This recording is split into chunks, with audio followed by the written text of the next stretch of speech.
2019 Mountain Dew GSL Season 3 Codex Reversal.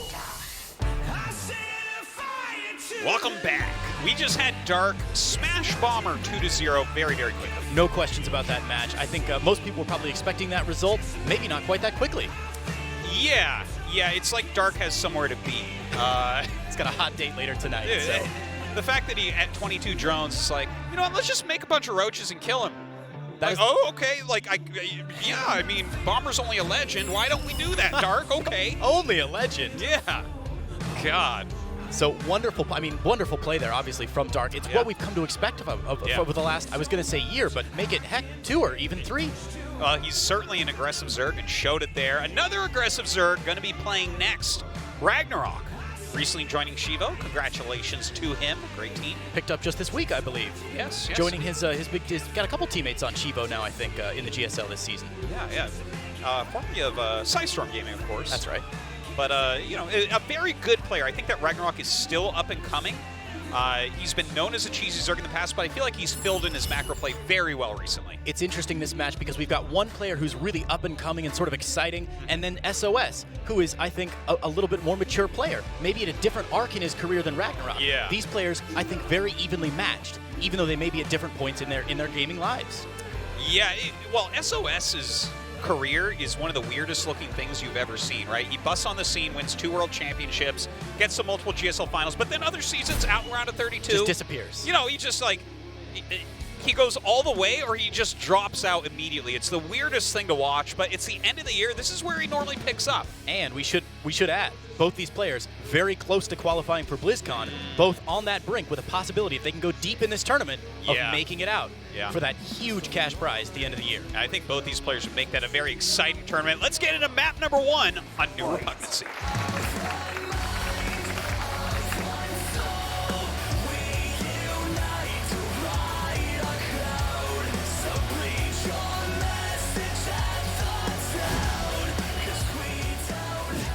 And here we are, New Repugnancy LE. In the bottom, left-hand corner, our Zerg player in game number 2, in the blue. Shivo, RagnaroK. Really a fan of his play lately, to be honest. Yeah, he has been showing some great stuff. The qualifiers that I cast of him were so much fun to watch. He was putting on a good show. And in the top, right-hand corner, in the red. Jin-Air Greenwings, sOs. Right, of course, sOs, you know, this guy, like we said, he can win the tournament, he can go out in last place in the tournament. Moral of the story is that buildings don't cost supply. Tasteless quote, all right. There are enough tasteless quotes to fill every sign in this room twice over. Yeah. So, check this out here. RagnaroK taking that 3rd expansion. Looks like he may have been driven out by a probe there in the natural. Yeah, that's pretty normal from sOs, right? He wants to just mess with you pretty much the entire game.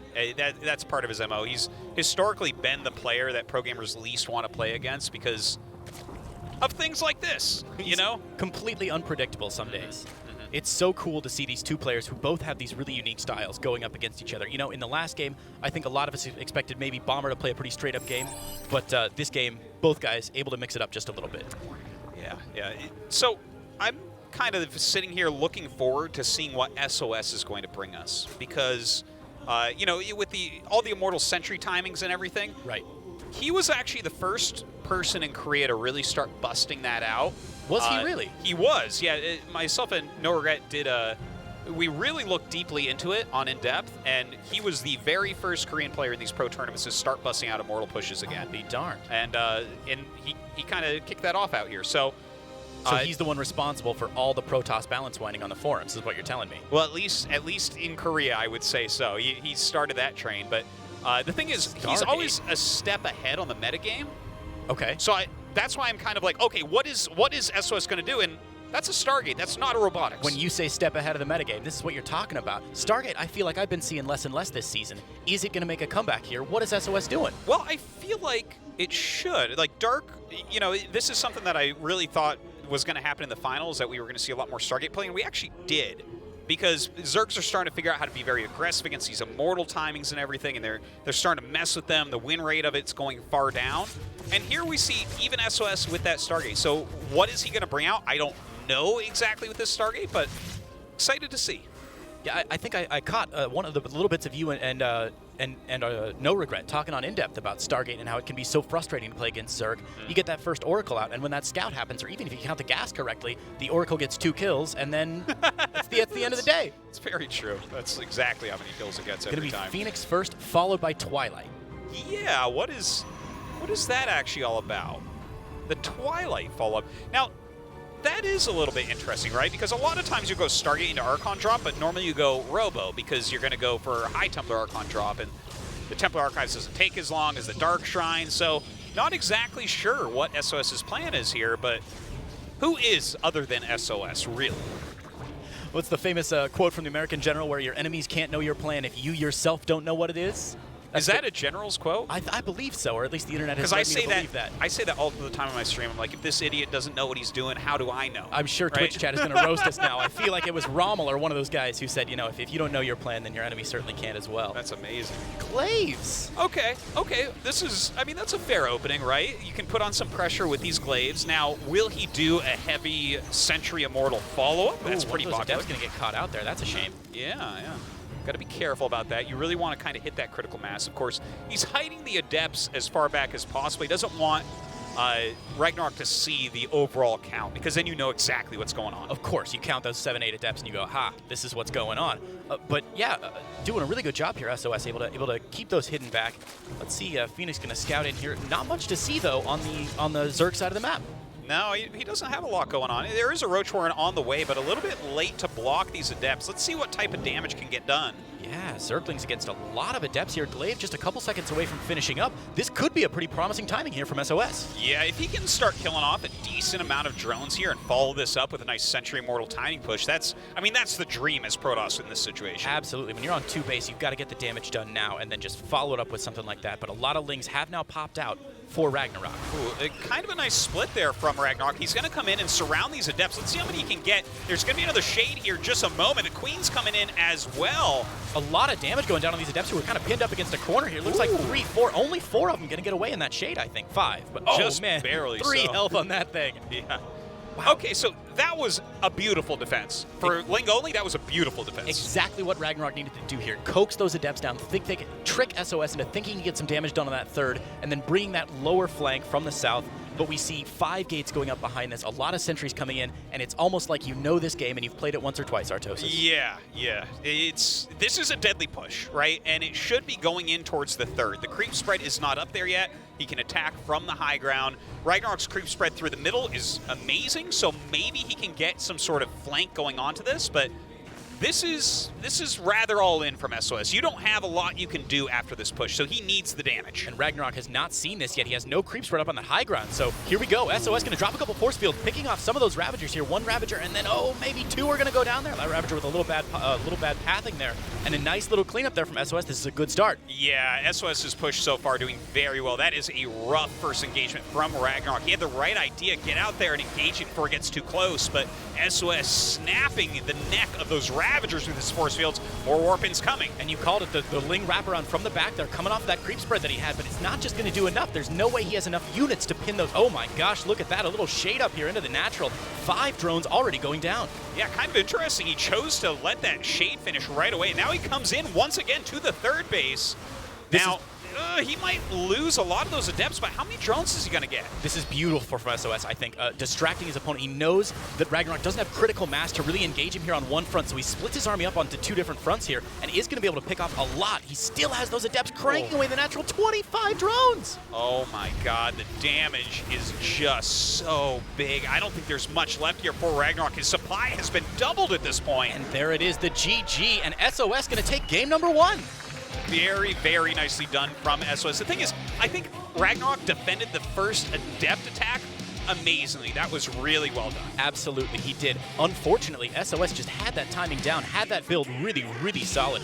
Able to follow it up with exactly what we thought he was going to, and really making that next push work. Yeah, it's too bad as well that RagnaroK ran up the ramp just as sOs was ready for him, right? Those first two Ravagers falling right off the bat. RagnaroK had the right type of idea. You want to kind of make them use force fields further back, but he ran up.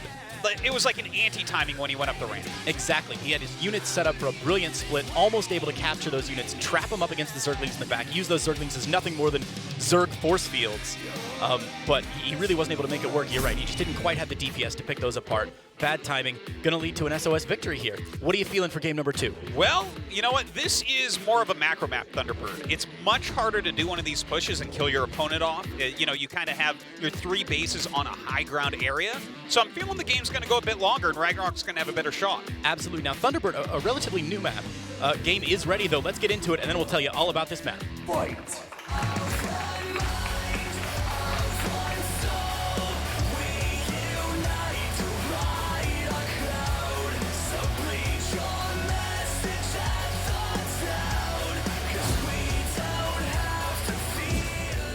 Here we are on Thunderbird LE, match number 2 of the day. Game 2 it is.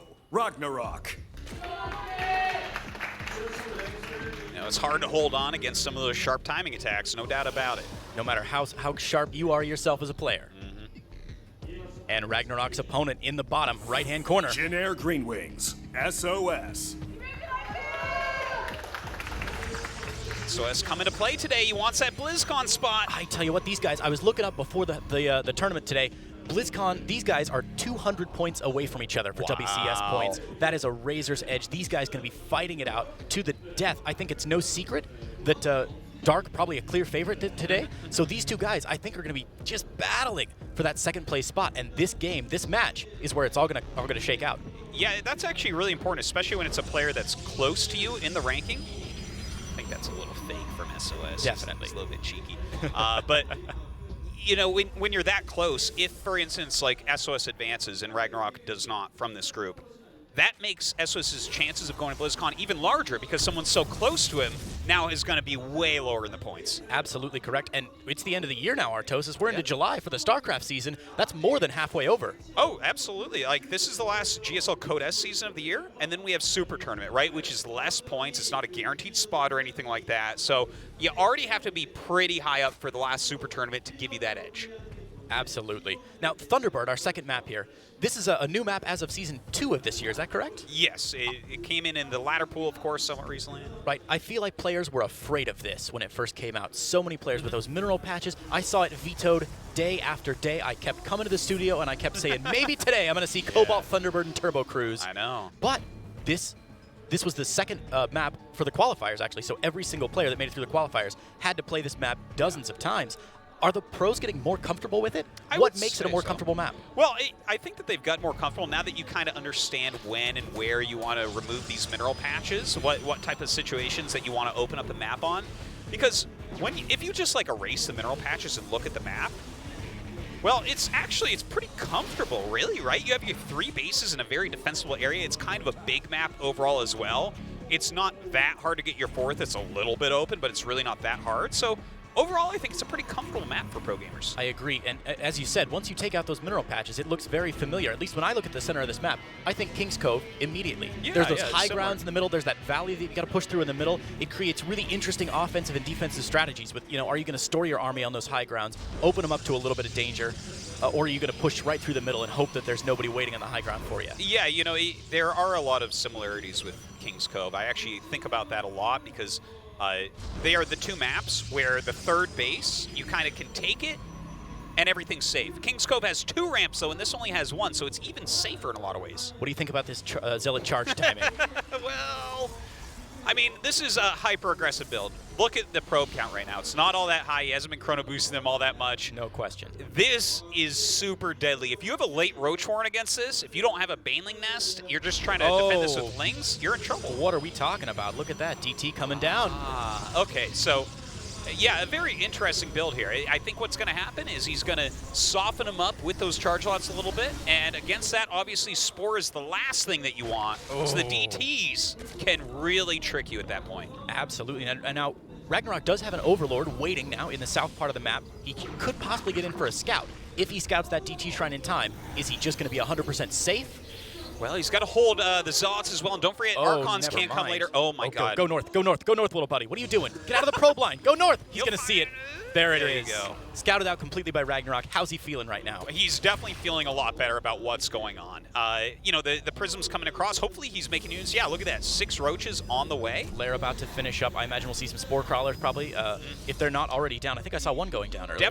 Definitely some Overseers should be made here as well, as that Dark Shrine is going to be finishing up. But he needs these Roaches first because the charge lots are coming in. Already in his natural here, the charge lot's going to get on top of the mineral line. Is RagnaroK going to go straight for drones? No, looks like the army of SOS going to get, the army of RagnaroK going to get in the way here. And these charge zealots not going to get any work on losing that Warp Prism as well.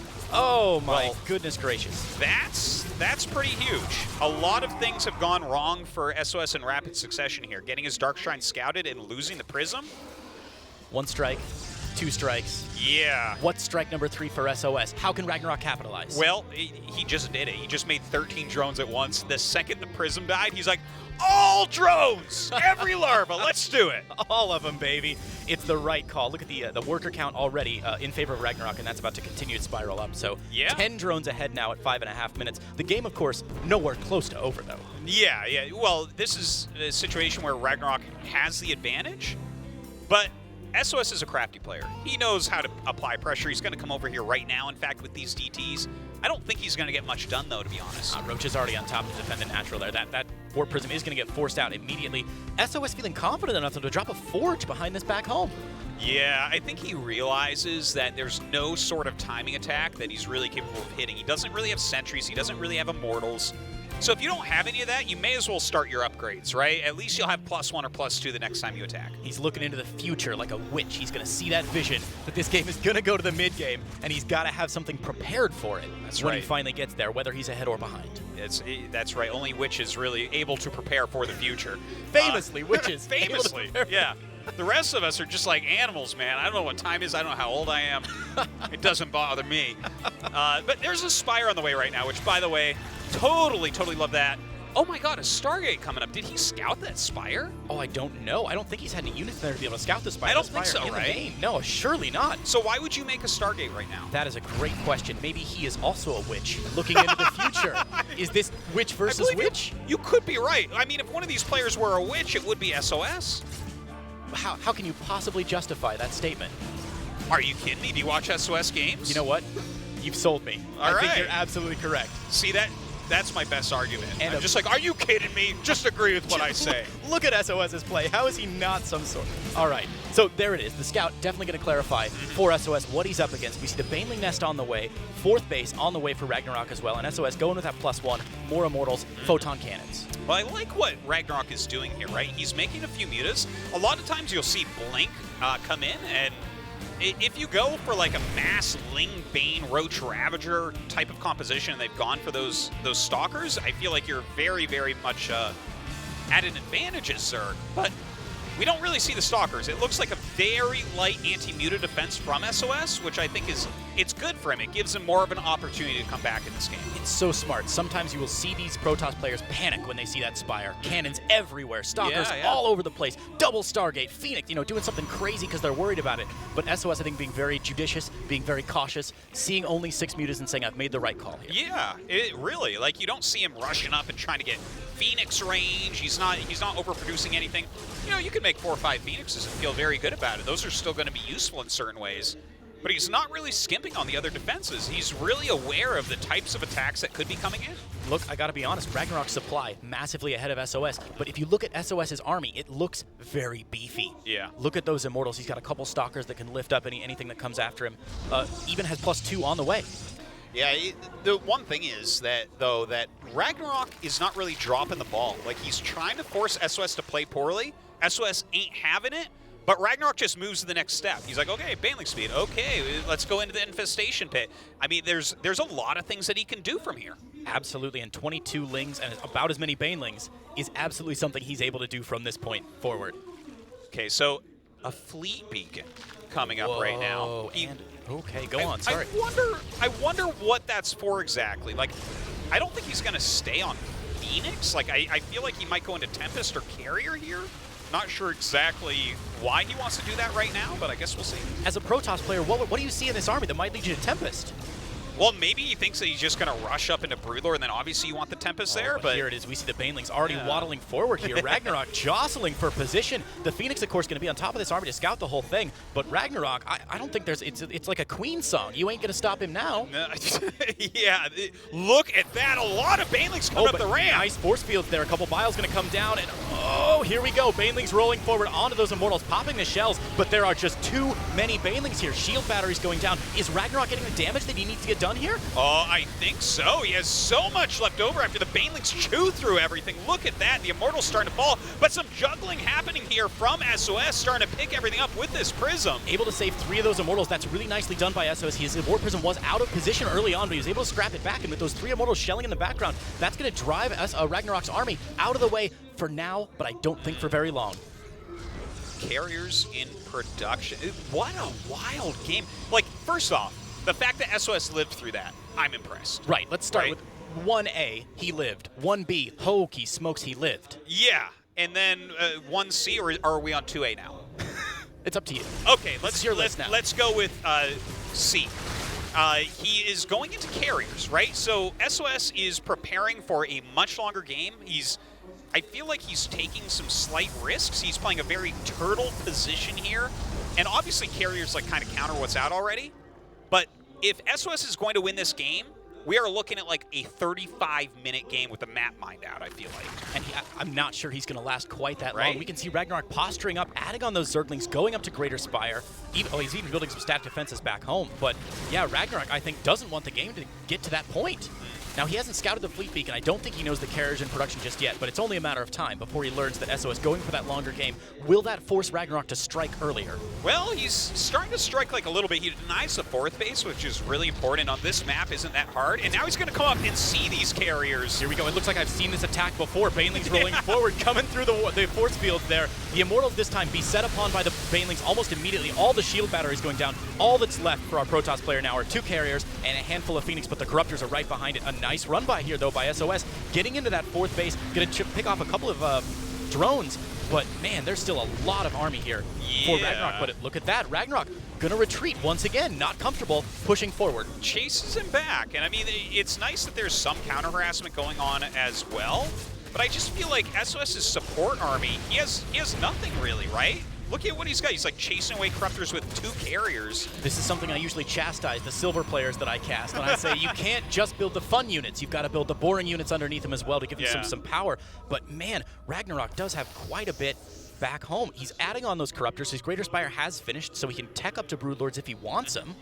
I'm not sure that SOS... Well, is SOS getting more dangerous as the game goes on, or is he getting less dangerous? Well, I feel like this entire time he's playing from a bit of a deficit, but he's staying ahead decision-wise to try to stay alive. But look at this. He's made the Archons to try to hold off these Corruptors, but he's going to lose these carriers, and with it, I feel like that's game. At losing the carriers and the hope of living, but it's going to give us the hope to go to Game 3. RagnaroK taking game number 2. Yeah, that was really well done by RagnaroK. Beautiful scouting, like getting that Ling in, obviously, very important.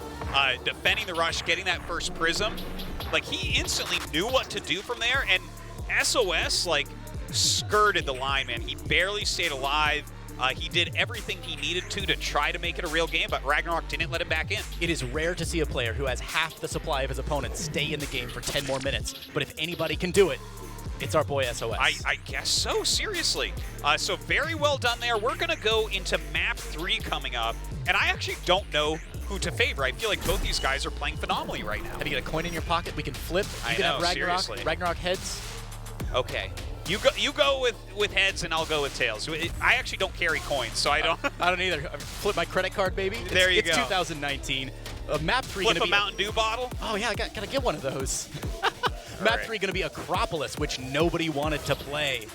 Well, that's the last map. Let's do it. Map number 3.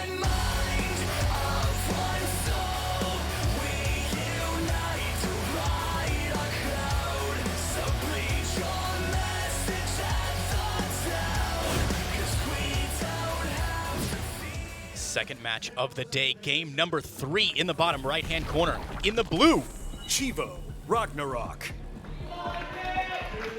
Just, again, phenomenal play that last game. I'm so impressed, just all of his decisions, his attacks, beautiful.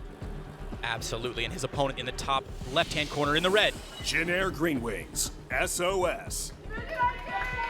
Of course, I love what SOS tried to recover with there. Like, he did just enough to stay alive and tried to get into that air army. He was just trying to absorb attacks. Oh my god, yes.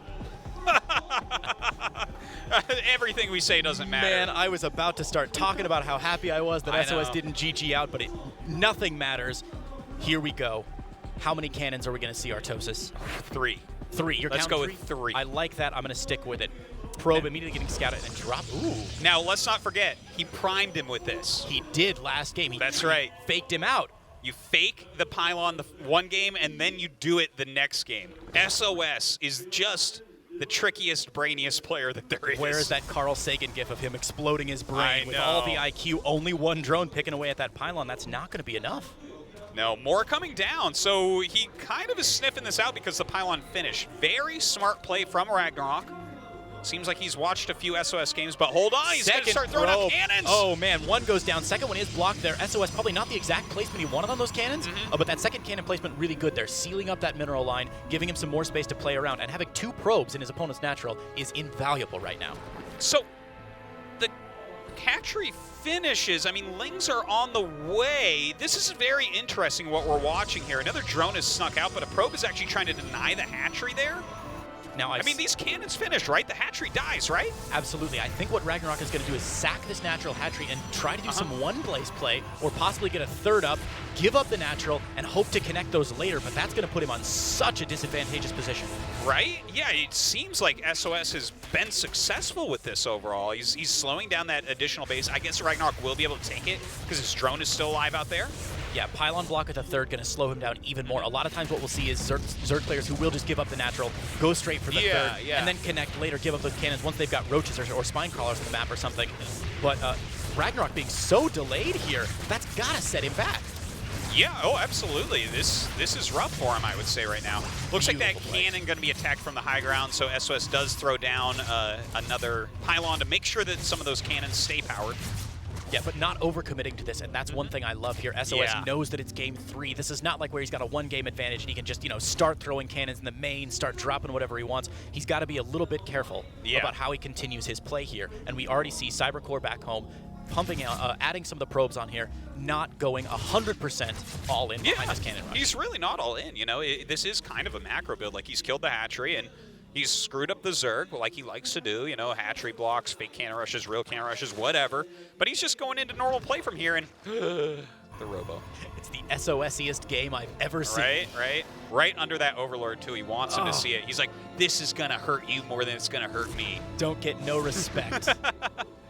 So the transfer of the drones, going to be fine. And there it is, Roach Warren going down now for RagnaroK, who's got to break out of this contain, because a Zerg on 2 bases is a Zerg who's not going to be on 2 bases for very long. Yeah, right? And especially when there's going to be a rush coming in like this. Christmas. Minimum the Prism, and your bases are so far apart, even just light harassment from a Prism can be hard to hold on against. Absolutely, especially on a map like Acropolis, where that rush distance between the natural and the third is pretty significant. No creep connecting him just yet. He is moving 1 creep tumor down there. But man, look at that. 2 pylons, 3 cannons. This is still difficult to break. This is not as simple as a queen shelling away at the top of the main here. It takes a while to clean that up. It's very annoying indeed. Now, the Overlord getting out of here while the getting is good. RagnaroK needs every last Overlord he can save this game. He can't afford to lose anything extraneous. We see him going up to Lair Tech right away. I wonder what his plan is with this Lair Tech, actually. I'm kind of excited to see. Is he going to Nidus him back to re-cheese the cheeser? Do you try a Nidus here when they're going for that Immortal Tech? Do you I mean, are you just going for like Roach speed? Is Aspire a possibility? Oh man, the possibilities are truly endless. I have seen some players go Nidus into the main, wait until the Immortals are on the map, and then try and make the Protoss flinch. Try and make them say, uh-oh, there are roaches in my main, there are Zergs in my main. I gotta defend something because I'm gonna lose this base trade. And RagnaroK is a player who could certainly have the chutzpah to pull that off. Yeah, that's a good point. I've seen some really crazy games, and SOS is the type of player that could pull something like that off. But oh my God, do you see that? I see it. It's an Overlord poop and creep. Could that be more handsome?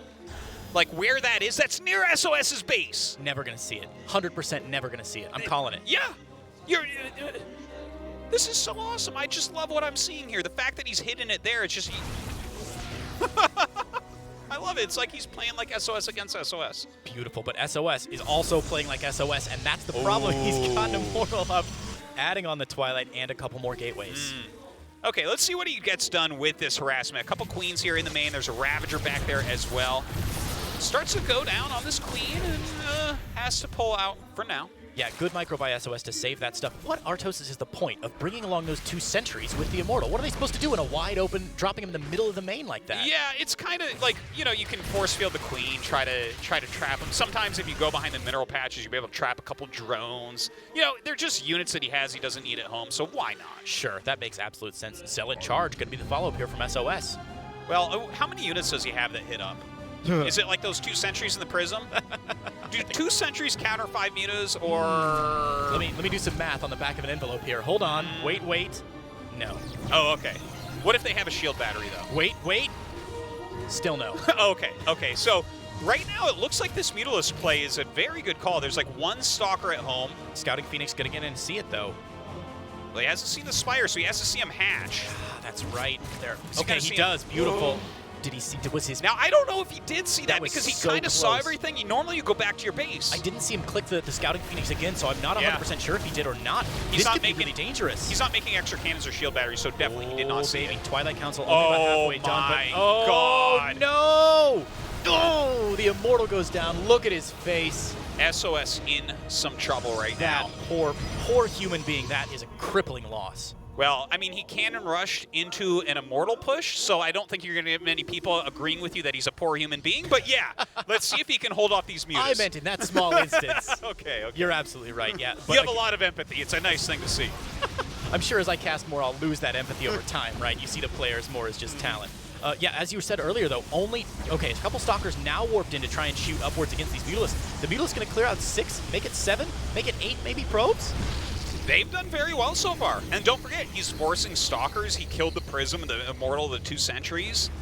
This is looking very nice for RagnaroK right now. He's getting into his 3rd base, and look at that Lurker Tech next. Finding his footing and really aggressively pushing forward with a bold strategy. Now, Storm is on the way. Will SOS have enough time to get Templars out, to get Storm out, to defend against these Lurkers if they're at his main base in time? Yeah, I think he's going to live. I think the game goes on.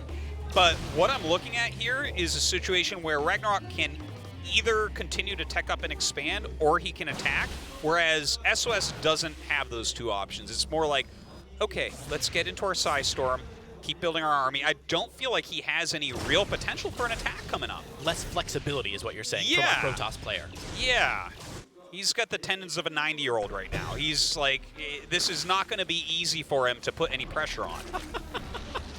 Oh, Infestation Pit down. As the Lurker Den gets closer and closer to finishing, we do see a lot of Hydralisks on the map now as RagnaroK starts to build up that army. So look at the army supply here, 80 to only about 45. Yeah, and I don't think that's very heavily Roach. So, a lot of times you got to look at that and be like, oh, he's got 400 army supply. I'm like, yeah, but it's all Roaches, so don't worry about it. But no, a couple Roaches mixed in there, which is nice. I like to see the extra HP from those Roaches, giving a lot of power for those to soak up those Immortal shots and really let the Hydralisks do their damage in the back. It's going to force RagnaroK to make some really tough choices about his positioning, though, isn't it? Yeah. I mean, right now he's trying to decide what is next. He's taking his 4th base. He's kind of pushing out a little bit, right? We see him walking around. Tentatively moving off that creep. Yeah. Is he going to just go and do a full-on attack? Because he's teching up and expanding. He's kind of doing everything, and I get a bit nervous at that point, right? If you are teching, expanding, and attacking all at once, and you Lurkers are a siege unit. You got to have a lot of units around them to make them work correctly. are you doing too much? Yes, So right. is he supposed to attack right now? Yeah, RagnaroK going to feel stretched like butter over too much bread here. He's taking that fourth base at the 2 o'clock position, straight up the north, straight up that east side of the map. Yeah. What do you think about that expansion position? Surely more Zerg players would be confident taking that position at the 7 o'clock, or the 5 o'clock. Yeah, I know what you mean. It looks like he's going to take that one now as well. Okay. I feel like it's just further from Protoss, so maybe that's why he took it right away, right? His lurkers can kind of stay on that high ground creep spread from his first to his third and just run back and forth and mirror the army to defend. So it feels like a reasonably safe base, even though his bases are very spread out. Now, 6 Immortals, 6 High Templar, a sprinkling of gateway units. Is that all the ingredients you need for a recipe that will destroy the Zerg player? You know what? If the lurkers are not sitting defensively, I would say, yeah, like this is getting to be a very scary army right here. But when those lurkers actually burrow, it's going to get a lot harder to clear that. So as we see, SOS going to back up when RagnaroK comes up to engage. A couple little storms that don't do a whole lot of damage there. Now RagnaroK, oh, nice little run by here by RagnaroK, who's going to definitely be able to force a cancel here on that 4th base of SOS. That's got to be painful as his opponent's on 5 bases. Yeah. But now look at this. I think SOS has been driven back home. I was really curious to ask you, we see those lurkers from RagnaroK being split up into 2 almost groups, 2 battalions of lurkers, one to protect the 4th. Oh, hold on just a minute. Roach is here going to get try and do a little bit of damage here, but they are getting pushed away at the 3rd base. So RagnaroK doing some splitting up those lurkers to defend his 4th and also defend against the push here. He has successfully pushed SOS back, but as a Zerg player, do you feel confident splitting your army like that? That's where it gets a little bit risky, right? Like if we had this army roaming plus a warp prism poking in various locations, I feel like that could be a break. And we don't have that right now. We don't, and we already see Zealots causing trouble, making some mayhem up at the 4th base. Both players doing a good job of splitting their armies and sort of keeping them separate here, putting pressure in as many places as they possibly can. And look at that. RagnaroK's reactions are just very quick here. Do you see the production tab for SOS? Oh, God. Carriers once again. Let's do it. Look to the right of the carriers. The mothership. Do you recognize that unit at all? I heard it was going to be broken on this patch. I haven't seen it yet. We'll see if he uses that time warp ability or not. What year is it? I love this so much. Well, you know what? He's going to need that pretty quickly because these Broodlords coming out counter that army viciously. Like, this army can't really stand up against Broodlords, but he does have those Stargates coming, like you said. Absolutely. A couple Stargates now on the way. I think one a little bit ahead, but yeah, second one on the way. Should see a second carrier in production quite soon, up to hopefully 3 carriers at a time for SOS, which I think he can support once he gets that 4th base up. Might be a little slow, but the Broodlord army and Lurkers getting dangerously close here, forcing SOS into an engagement that he doesn't really want to take. A nice Zealot run by there into the 4th base, but look at this. SOS already getting pushed back as the Broodlings begin to rain down on that army. Well, as long as he can save most of his High Templar, I think he's still okay for now. Those High Templar are just absolutely crucial right now. Man, look at those Lurkers bearing down. They want that kill so bad. RagnaroK has got blood in his eyes here. The Lurker's getting a really nice position here by the 4th base. Gonna split up that army and force SOS even further back up the ramp into his natural. Yeah, I think he just straight up loses his 4th base once again. But it's gotta be painful. Yeah, at least he's getting like a decent army at this point. But can he hold on against this push? This push is so scary for his ground units. This is like the push you see on the back of the box art for Legacy of the Void. Lurkers, Broodlords, Hydralisks, everything you could possibly want, even clearing up that debris to widen that ramp for a better engagement. All right, trying to come up right now. He has so many Lurkers here to siege. That Adaptive Talon's really going to help him out as well. Beautiful Size Storms going down on the Hydras, though. If he can clear that anti-air, the carriers can do the rest of the work. Absolutely. Once those Hydralisks are gone, the ticking time bomb begins, and SOS has complete control of the map to wipe away his opponent little by little over time. Yeah, I think he's doing a great job as well with some of this little harassment that we see on the side at that 4th base, kind of abusing the fact that this is a slow-moving army from RagnaroK. But look at RagnaroK pull back. I think that this is a hard move for a lot of Zergs to make, but beautifully done by RagnaroK. A hard move, but the right move. You're absolutely correct. So often we see Zerg players get confident with these armies. They're like, I've got Broodlords and Lurkers. How could I possibly die against this? The answer is Size Storm, going up a ramp. Exactly the right answer is Size Storm going up a ramp. But RagnaroK showing that he has a lot of discipline, backing away from that fight and saying, I can't take this now. Building a second Spire even to get those upgrades cranked out twice as fast. Yeah, and we just saw again, you know, the Greater Spire is that Spire up at the top of the map. Unscouted. You were right. He's just never going to find it. Chips on the table. That's like a ninja base on one of those 4-player maps. Just build it. It'll never happen. That is so funny, too, because imagine if he had caught that when the Greater Spire was making. Oh, my God. Totally different game, but SOS got to feel confident now. Pushing past. He's taking that 4th base now. It's interesting. Both these players, getting their expansions up the west side and the east side of the map, not expanding toward the center. Is that because they know their opponent has a slow-moving army and they want to stay as far away as possible? I feel like it is. That's definitely a part of it, at least. And, you know, the thing is, you can try to abuse things like that with Warp Prisms, with Niduses. We haven't seen the Warp Prism play yet from sOs, I think because he's been a little bit behind. It's hard to afford. Sure. But the Nidus play coming in, I love to see this from RagnaroK. I didn't see what was loaded up into that Nidus. I'm not sure it'll matter. The Nidus not going to finish here, so a nice defense there by sOs. Another Nidus going down. It looks like just for movement for RagnaroK to have some more access, maybe to the corner of the map, or even just psych sOs out a little bit. There's a Nidus and you don't know where it is. Yeah. I mean, you may as well. It's so cheap. Just throw the exits everywhere at that point. Yeah, absolutely. Void Ray's on the way now as well. That's kind of interesting, they say, the Void Rays. Maybe he thinks there's going to be masses of Corruptors at that point. Like, we saw that one. They also are decent at removing Niduses, I guess, but an interesting choice from sOs. This is cute. More pressure on the fourth base for sOs. RagnaroK doing a good job keeping his opponent busy, keeping his opponent on the back foot. This slow-moving Golden Armada with the motherships and the carriers coming across, going to take a long time to respond to that, giving him just enough time to put some pressure on that base. But he's going to lose a lot of lurkers and not get a lot for his money. Yeah, that's a very clear cleanup right there from sOs. I guess the lurkers aren't as important right now, right? Especially considering we see what he's making. He's going up to over 20 infestors at this point. Goodness gracious. Getting Neural, just focusing on upgrades as well. We're really getting into one of those crazy late games, and this feels to me like a game that this could go 40 minutes. Beautiful. Okay. I hope you went to bathroom before the cast. I did not, and I was about to make that joke. So thanks for calling me out on it. Oh, I shouldn't have had that coffee before we started. Okay, so wow, you said 20 infestors on the map already? Or I guess 10 believe we're up to like 22 right now, if I'm not mistaken. He's got Neural Parasite as well. This is, dig in, fellas. We're going to be here for a while. Well, this is the type of army that you can just grind with for days. Obviously, you can get a very strong army as Protoss as well. I think most people right now feel like this part of the game is slightly Zerg favored. And I mean, it's going to be hard. When you see that many infestors and you can't just kill them with mass feedbacks in 2 seconds, you know, it turns out it gets a little bit more difficult. A little bit more difficult indeed. Now, correct me if I'm wrong here. I feel like both players have a distinct defender's advantage here with their armies. Slow moving, high DPS. Neither of them is really... Oh my god, he missed it. Get it. Oh no. The that edge patrol, of the creep. Barely You'll never see the creep. You'll never see it. It's not going to. So both players, again, I think with a distinct defender's advantage here, neither of them wants to attack into the other one.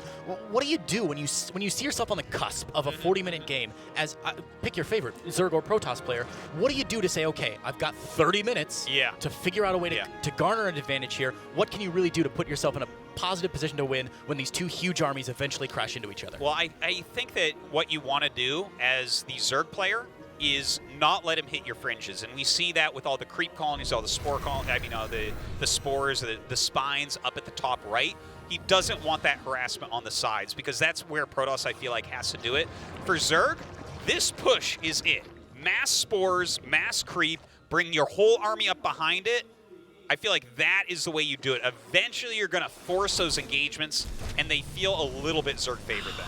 I lose my caster credentials. You're never going to invite me back to the GSL. The Greater Spire has been scouted. I am going to kick you down a well like we're in Sparta, okay? Because you should have known this was going to be a 40-minute game, and eventually the whole map would be seen. Is he going to pick off that upgrade? It's going to be real close. He's going to get it, though, for sure. Yeah, it looks like it. Ah, what a shame. We see immediately another Spire going up back home for RagnaroK, and DT Blink on the way for sOs. Is he just doing it for the memes, just so Reddit can upvote him a couple times? Well, I think, again, you're trying to get some harassment on the sides done as SOS, and DT Blink, the thing is, if you save one DT one time with DT Blink, it's paid for itself. Absolutely. So there is absolutely no reason not to get it in a big game. It reminds me of Marauder Concussive Shell when we see a Terran who doesn't get it 30 minutes in the game. Seriously. What are you doing? You can only have Forgotten. It's a good upgrade. Get it. You get Neo Steel Frame before you get Concussive Shell. I'm going mech. I'm not making rush. Still get it. Come on, man.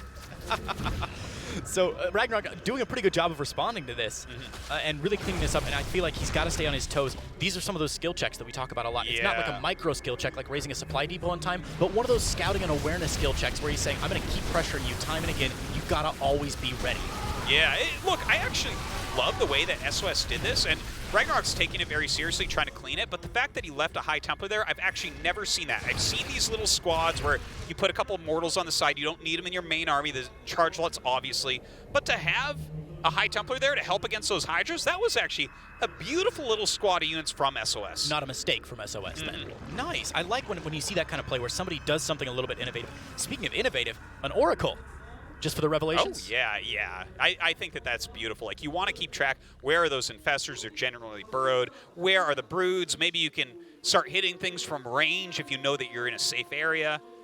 So I think it's always good to get a couple of those later on in the game. I think you're absolutely correct. I think if we're honest with ourselves, that's one of those seriously undervalued skills that we see that really separates, a good player from a great player, where a great player is able to find the value and realize, hey, this Oracle's not going to do anything, but those revelations are going to pay for themselves 10 times over. Absolutely, it is. Like, if you see the units, if you can do that for the long term. I mean, I know it doesn't last as long as it used to, but it's still such a useful spell. Another little strike force coming out here for SOS. Going to be immediately driven away by that spine crawler forest. That is a lot of spines. Like, I love that RagnaroK has devoted so much to that, because that would be the one weak spot on this map. His army is more towards the center. The creep spread at the bottom is fantastic, and he's got that great spine force at the top. So RagnaroK is just playing a magnificent late game. Here we go, man. I'm feeling some tingles.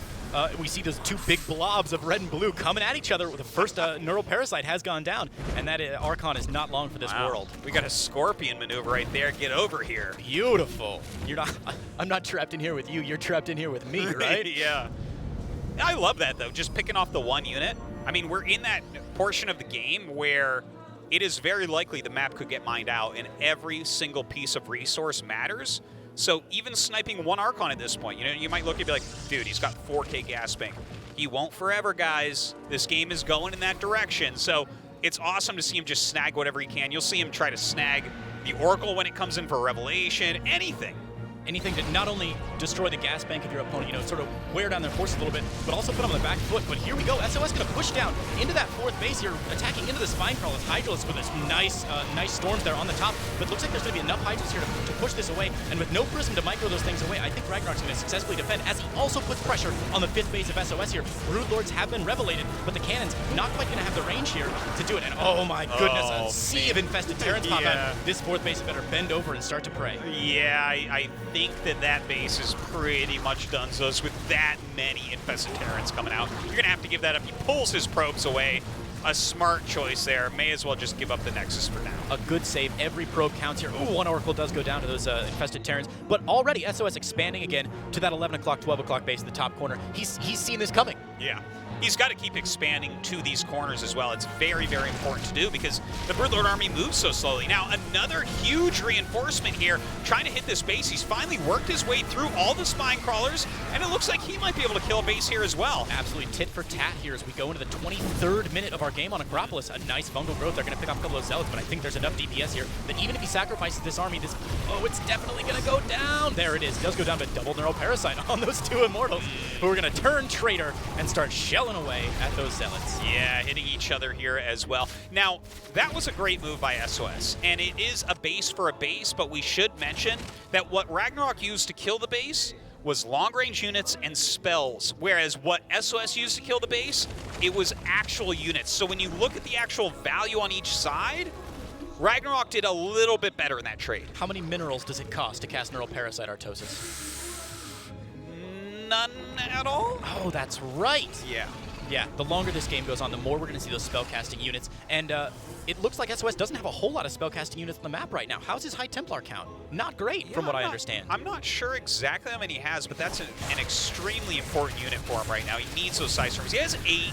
So, I mean, that's a blanket of storms, but is he going to gain as much value as this game goes on against 26 spellcasters with just 8? Those infestors have been on the map this entire game. They came out so early. 20 of them came on the map, if you recall, 10 minutes ago. They're going to be at full energy all the time. Pretty much. And if those High Templars get picked off very quickly, then it's going to take a long time for their energy to rebuild.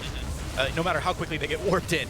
And look here again, right? He's utilizing that energy. He has so much. He has so many infestors. He doesn't throw down everything, but he throws down enough to kill the base. So right now, what monetarily did RagnaroK lose here? Well, hopefully not. These Broodlords, they've got to evacuate the area quite quickly here. We see SOS's army moving forward here. Some nice storms going down on some of those Burrowed Infestors. A couple Infestors going to get picked off with the Broodlords slowly retreating.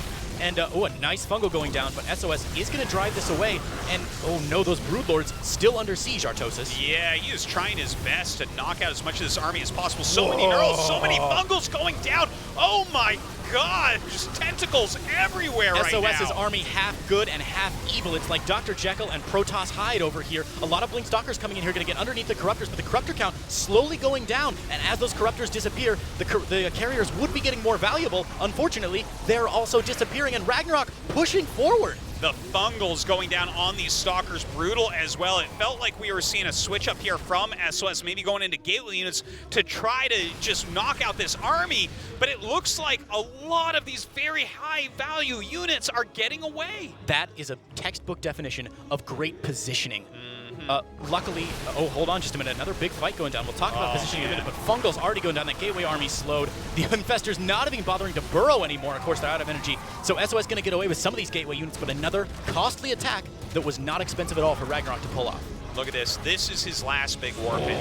Lots of Archons going to be made. He has to move right now. This is the only moment he has a chance to get any damage done because the Infestors are out of energy. That's right, the Infestors not ready to do anything now. There are still 20 of them, so a lot of Infested Terrans going to go down. This base certainly going to go down as well, but is RagnaroK investing too much? These Infestors with no energy are absolutely useless. They're dead supply on the map. Yeah, he gets the rest of the energy out there, does get a Fungal down, and it eliminates a lot of this army as well. SOS, he doesn't have a bank. He's down at half supply. The only thing he can do is try to attack right now, but... Remember when SOS had 4,000 gas in the bank? Yeah. Pepperidge Farm remembers. Jeez. Ages ago. But yeah, SOS simply doesn't have enough gas in the tank, literally enough gas in the tank here to really push forward. I mean, this small gateway army going to go ahead and go forward, but we see more Broodlords morphing in, a huge bunch of Hydros here fighting on creep underneath Spore Crawlers. Some storms are missed here, but RagnaroK with twice the supply bumping up against the supply limit, and SOS struggling to spend his money. Yeah, this is a tough one here for SOS. It really looks like this is just about the end for him. I feel like he played a pretty good game overall, but RagnaroK was just so precise in his end game, utilizing so many Infestors that he made early on. And I mean, the value is just showing itself throughout. Absolutely. RagnaroK planning for the long game, I think, but not making the mistake some players make of planning for the long game and then failing in those small engagements. I think sometimes players get so focused on that macro and army composition that they forget to engage properly, or they make mistakes and lose units here and there. But RagnaroK, with that big fight we saw with those Infestors on the high ground, able to pull off his Neurals like he needed to, hit the right Fungals, and now continue to push forward, pinning SOS. Some good storms going down, though, on those Hydralisks. Charge lots moving forward, but there are so many Fungals here. Those poor Stalkers. Yeah. And Broodlord's even shelling down as well. Look at that, Infestors wrapping around to try and Neural Parasite the Mothership. Come on! Oh, it doesn't matter. The Mothership goes down, as do SOS's hopes of going on to the winner's bracket. RagnaroK gonna take it 2-1. Yeah, that was an awesome, awesome series right there. RagnaroK taking down SOS 2-1. This is tough, man. Like you said at the beginning of the broadcast, RagnaroK and SOS still contenders for BlizzCon. And now SOS has to fight from that loser match, whereas RagnaroK gets to get that shot in a ZVZ against Dark to go on in first place. You're right, but if there is something I'm not going to bet against Artosis, it's a Jin or a Green Wings player. That's true. Getting knocked out of their group. Yeah. Well, you know, SOS, I think he is favored against Bomber. I think he's still got a very good chance of getting out of this group. Rematch? Maybe, but you know what? ZVZ, it's a night fight. There is some possibility that Dark doesn't win this next match. We'll see after this quick commercial break.